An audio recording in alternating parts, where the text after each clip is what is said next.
¿Cómo es posible que Venezuela haya llegado a la bancarrota?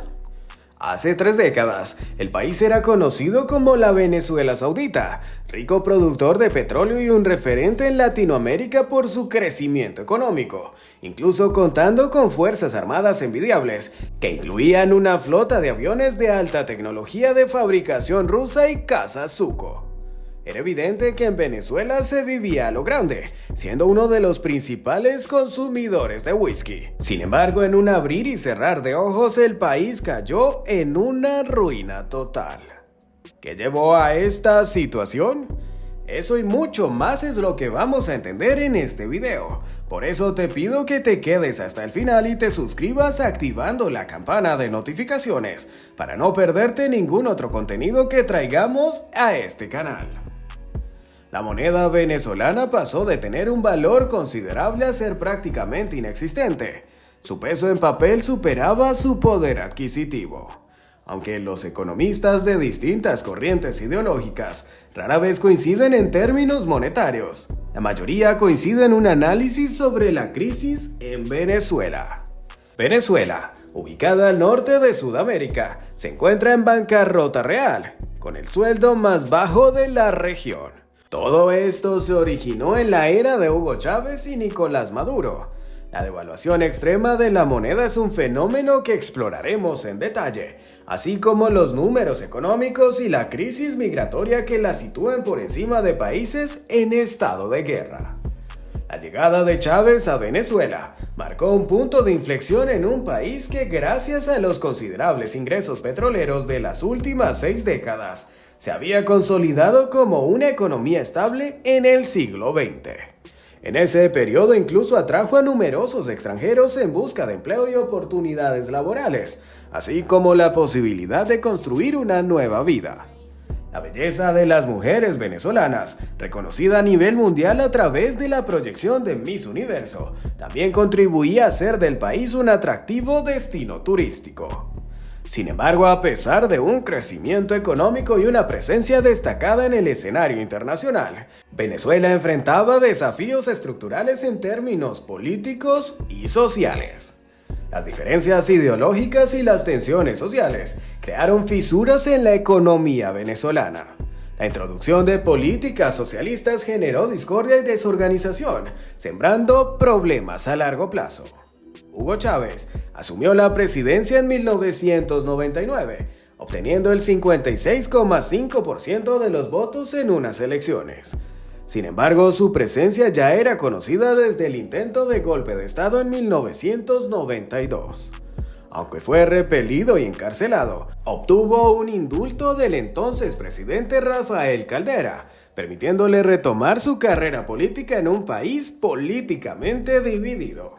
Bajo el mandato de Chávez, el salario mínimo, que en aquel entonces rondaba los $347 mensuales, experimentó un drástico descenso.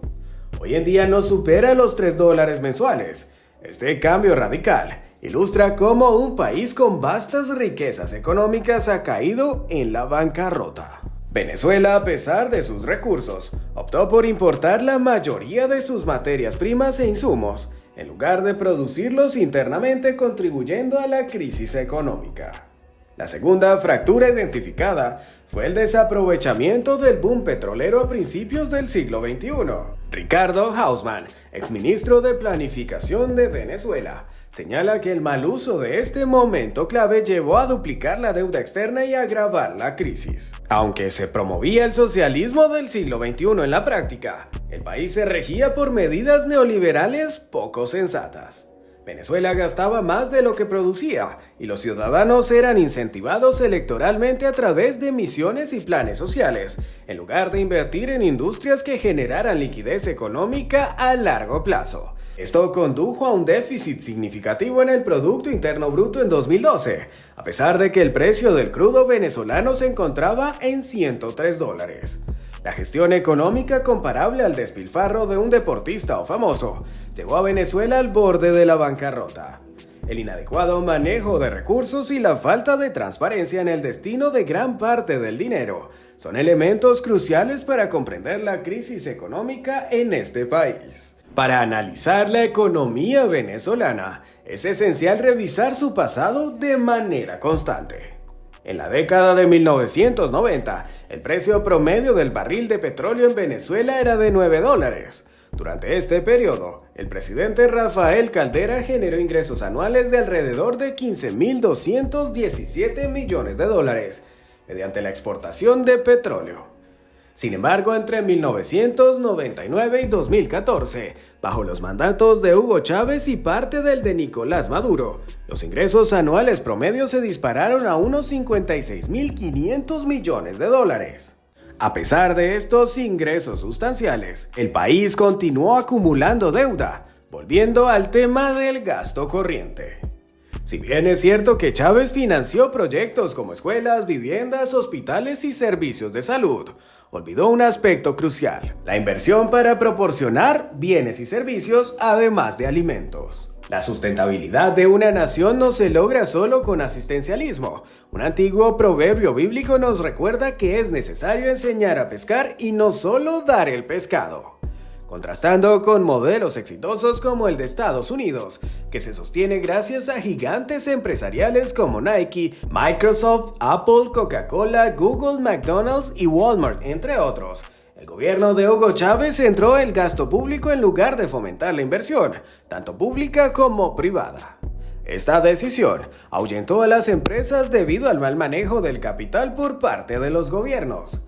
Empresas reconocidas a nivel mundial, como Owen Kellogg's o marcas automotrices, fueron expropiadas por el gobierno venezolano, acusadas de gestar una guerra económica.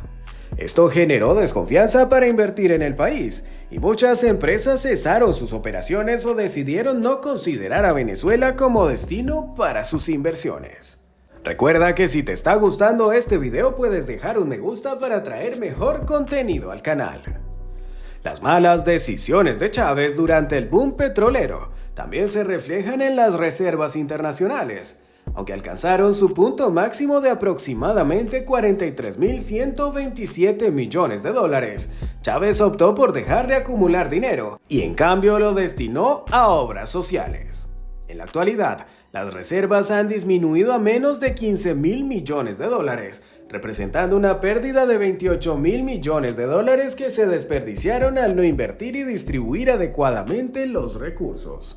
No debemos pasar por alto el desvío de fondos a través de empresas ficticias. En 2013, Edme Betancourt, quien ocupaba el cargo de presidenta del Banco Central de Venezuela, denunció que más de la mitad de los $59.000 millones entregados en el país habían caído en manos de empresas que solo existían en el papel. Estas empresas estaban lideradas por testaferros vinculados a políticos venezolanos y en última instancia no generaban la riqueza necesaria para operar en Venezuela. Este fenómeno ayuda a entender cómo una moneda puede perder al menos 14 ceros en menos de 2 décadas. El gobierno de Hugo Chávez tomó dos decisiones cruciales que dejaron una marca indeleble en la economía venezolana: la implementación del control cambiario para el dólar y el control de precios de productos. Estas medidas, presentadas en 2002 para combatir la inflación generada durante un paro petrolero, provocaron una distorsión de precios significativa. Mientras algunas farmacias accedían a comprar con dólar preferencial, otras debían pagar precios considerablemente más altos para poder vender. En menos de 4 años bajo el control cambiario, Venezuela recurrió a una devaluación que implicó quitar 3 ceros a la moneda. En el gobierno de Nicolás Maduro, en 2018 se eliminaron 5 ceros. En 2021 se retiraron otros 3. Esto significa que en un periodo en el que Venezuela recibió importantes ingresos petroleros, la moneda ha perdido 14 ceros debido a la inflación. La crisis económica se consolidó y el país experimentó una significativa emigración, con al menos 7 millones de venezolanos en el extranjero. Aunque persiste la inflación, que sigue siendo una de las más altas del mundo, la economía parece haber encontrado cierto alivio después de más de 4 años de hiperinflación anual superior al 1000%. Sin embargo, el salario sigue siendo inferior a los $3 en el país. A pesar de los desafíos, Queda la esperanza de que esta información te haya proporcionado una comprensión más clara de por qué Venezuela enfrenta una situación de bancarrota, resultado de decisiones erróneas, malas políticas y la corrupción que afectaron al país con las mayores reservas de petróleo en América. Y así concluimos este análisis sobre el porqué de la bancarrota en Venezuela. ¿Te has preguntado cuál podría ser el camino hacia la recuperación económica de este país con una historia tan compleja? Nos encantaría conocer tus opiniones, pensamientos o incluso experiencias relacionadas con este tema. ¿Has vivido de cerca las repercusiones de la crisis en Venezuela o tienes ideas sobre posibles soluciones? Déjalas en los comentarios. Tu perspectiva es extremadamente valiosa. Recuerda que este canal se nutre de tu participación. Si te ha gustado este contenido y deseas seguir explorando temas intrigantes, no olvides suscribirte y activar la campana de notificaciones. Así estarás al tanto de nuestros próximos análisis y reportajes. Agradecemos tu tiempo y dedicación. Hasta la próxima. Y esperamos seguir contando con tu participación activa en futuros videos.